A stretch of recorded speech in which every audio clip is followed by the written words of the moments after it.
As Kate said, I'm a member of the Safe Hub Collective. I'm also a member of other organizing bodies here in Boston, and I was asked to speak not only because I feel quite strongly about Boston not hosting the Olympic Games, but because I was actually a resident of Atlanta during the Centennial Games. I lived in Atlanta from 1993 to 2005.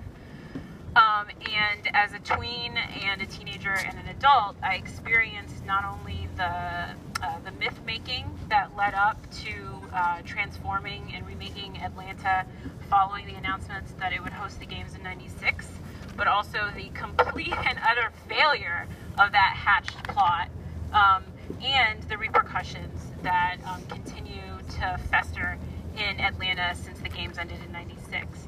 Specifically, we experienced being excluded and displaced from our communities. People throw those words around, but as some of you may or may not know, public housing was vacated and demolished. Those homes were not replaced. These were not only people that I knew, but these were whole communities that had lived and grown up in what arguably could be called the best parts of Atlanta that were removed because they were unsightly, because they were black, because they were poor.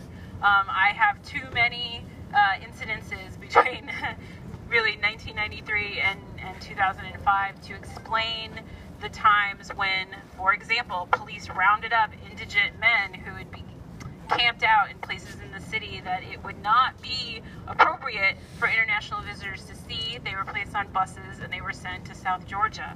I myself have dozens of encounters with police where I was basically asked to prove why I was in the neighborhoods either I was living or I was visiting friends.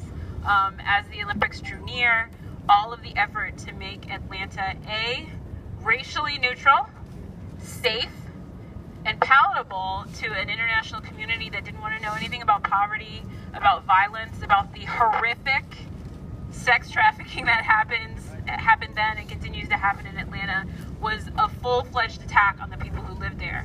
Most of that attack was borne out by young people and by people of color. And having experienced that, I can only discuss in the strongest words possible, this is not something that Boston should have anything to do with. It absolutely is no good for the city. Everyone else who has a wick of sense or any expertise in Olympics planning and staging knows that the factors that go into collecting the bid and gathering our tacit consent are lies. There will not be jobs. I experienced this firsthand. We couldn't afford to live in the city. We had to move outside of the city. I went to a worse high school and I had to spend so much time and money getting to my terrible high school job because there were no places to work. There was no money to be had. And this was well after the Olympics had come and gone, and all the facilities that were built for it were not for us. And frankly, I don't want to go through that again. I don't want my kids to go through that again, and I don't want my community to go through that again. This is not a civics lesson. These are the things that break the back of cities. They break their back. They destroy the most vibrant and arguably the most beautiful communities, and we can't have it. Not just because it's an economic fiasco, but because whole cultures are wiped off of the landscape, and we can't participate in that.